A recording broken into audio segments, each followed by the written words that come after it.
Most parents are told to watch for big red flags, meltdowns, clinginess, panic at separation. But what if the real signs don't look like distress at all? What if your child seems calm, capable, even independent, and that's exactly why they're easy to miss? For decades, attachment research focused on what children do when they're upset. Do they cry? Do they cling? Do they calm when a caregiver returns? But newer work shows something important. Insecure attachment doesn't always show up as distress. Sometimes it shows up as adaptation. In this recent study, researchers followed children who rarely signaled for help. They didn't protest much. They didn't demand comfort. They managed on their own. On the surface, they looked fine, but when researchers looked closer, they found these children were quietly suppressing attachment needs. They had learned something early. That closeness was unpredictable. That needing comfort didn't always work. So they stopped asking. Not because they didn't need connection, but because they adapted to uncertainty. That's why many parents miss the signs. The child isn't loud. They aren't anxious. They aren't obviously distressed. They're just very self-contained. And that can look like strength when it's actually a quiet signal of insecurity. Sign 1. They rarely seek comfort. Your child doesn't come to you when they're upset. They don't look for a hug. They don't ask for reassurance. At first, this can feel like independence. They say, "I'm fine." Quickly. They shake it off. They move on. But research shows this pattern often isn't confidence. It's emotional self-containment. These children learned early on that showing need didn't always lead to comfort. So they adapted. They quieted their signals. They kept feeling small. They relied on themselves. Over time, this becomes automatic. They don't practice reaching out. They don't practice being soothed by someone else. They don't test whether support will really be there. From the outside, it looks like a child who handles things well. But underneath, it's often a child who stopped expecting help. Sign 2. They stay calm, but shut down. Inside your child doesn't melt down. They don't act out. They stay composed, even in moments that would upset most kids. They follow the rules. They don't make a fuss. They keep things together. On the surface, this looks like emotional regulation. But the research points to something quieter. These children aren't always regulating. They're suppressing. Instead of sharing how they feel, they tuck emotions away. They don't show disappointment. They don't express frustration. They don't ask for help when things feel hard. This pattern often develops when emotional expression hasn't felt safe or welcomed, not necessarily rejected, just not met consistently. So the child adapts. They learn to keep emotions contained, to stay agreeable, to avoid being too much. Over time, calm becomes a strategy, not a sign of comfort, but a way to stay connected without risking rejection. From the outside, the child looks easygoing, but inside they may be carrying stress alone, without the relief that comes from being understood. Secure attachment doesn't mean children never struggle. It means they feel safe enough to show it. And when calm comes from suppression instead of safety, it's a sign worth noticing. Sign 3. Separation seems easy, almost too easy. Your child separates without protest. No tears, no hesitation, no looking back. At drop-off, they walk away quickly. They don't cling. They don't check in. Most parents are told this is a good sign, and on the surface, it can look like confidence. But the research suggests another possibility. Some children don't protest separation because they've learned not to expect comfort when they do. instead of signaling distress, they shut it down. They keep moving. They stay busy. They stay self-contained. This doesn't mean they don't care. It means they've adapted. They've learned that closeness is something to manage quietly, not something to reach for. Often, the emotion doesn't disappear. It just shows up later, after school, at bedtime, in sudden irritability or exhaustion. From the outside, separation looks smooth, but inside, the child may still be holding the stress without a clear way to release it. Secure attachment doesn't require big reactions, but it does allow room for them, and when separation is always easy, it can be another quiet sign that closeness feels uncertain. Sign 4. Big emotions appear. After you reunite, your child seems fine while you're gone. They cope, they manage. But when you return, everything spills out. They melt down, they become irritable, they cling or push you away. This can feel confusing. Weren't they okay a minute ago? The research helps explain why this happens. For some children, stress is held in until they feel safe enough to release it. They stay controlled when support feels uncertain. They unravel once connection returns. This doesn't mean your presence caused the distress. It means your presence made it safe. Children with less secure attachment often delay emotional expression.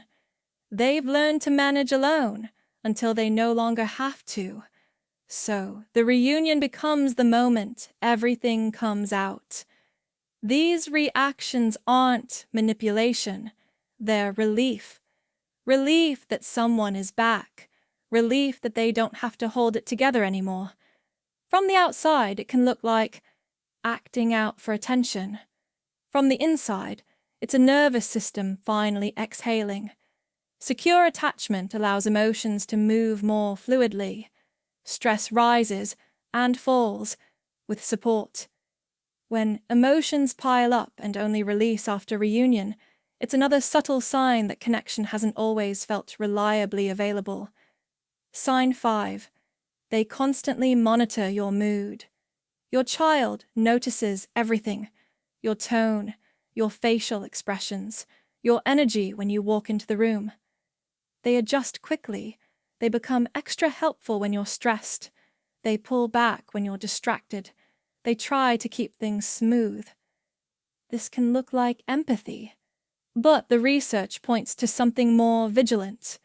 These children aren't just attuned, they're monitoring.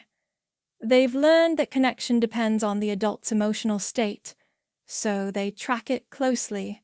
They anticipate moods. They adapt their behavior. They try to stay one step ahead. Over time, this creates a quiet burden.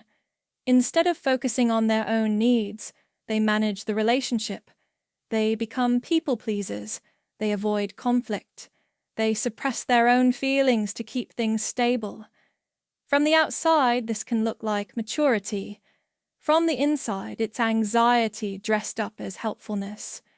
Secure attachment allows children to relax into connection. They don't have to manage the adult.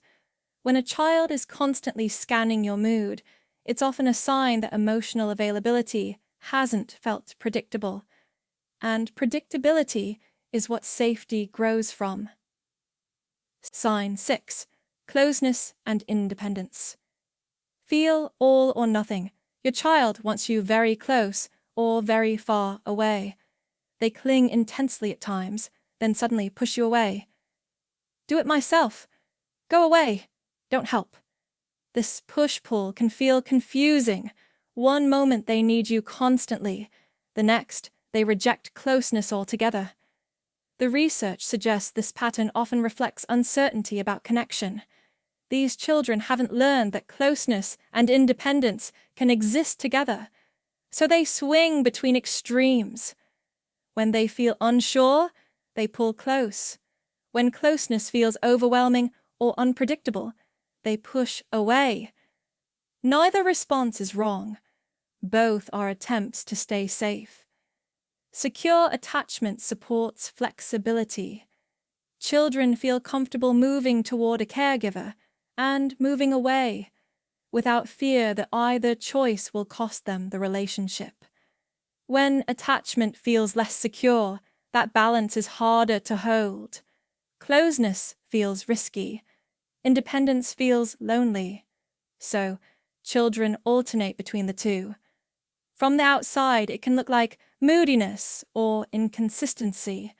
From the inside, it's a child still learning whether connection can be steady, even as they grow more independent. Noticing this pattern isn't about labeling. It's about understanding what the child is trying to figure out. These signs aren't diagnoses, and they aren't proof that something is wrong. They're adaptations, ways children learn to stay connected in the environments they had.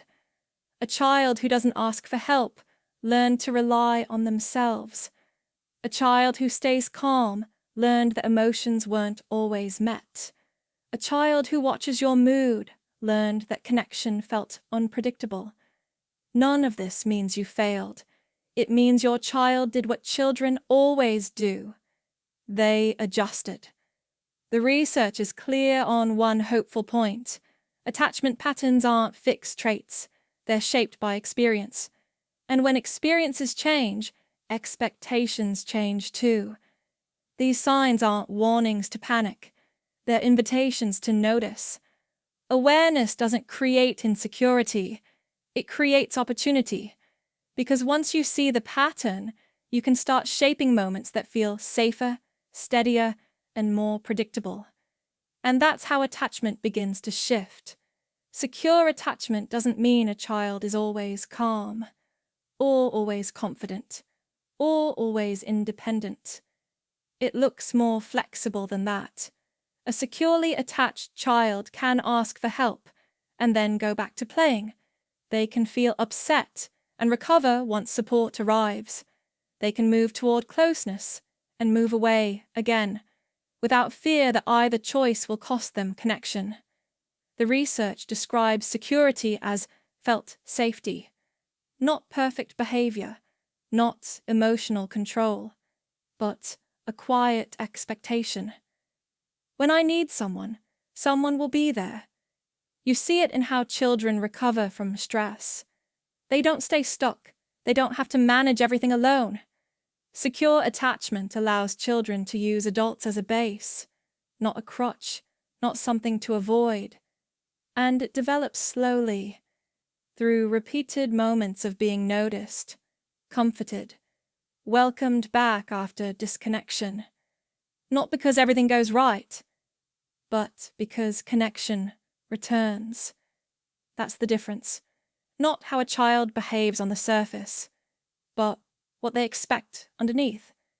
If there's one thing to remember, it's this. Hidden signs aren't something to fear.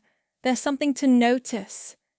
This week, try watching how your child comes to you and how they recover after stress. If this helped, like and subscribe, and tell me in the comments, which of these signs surprised you most?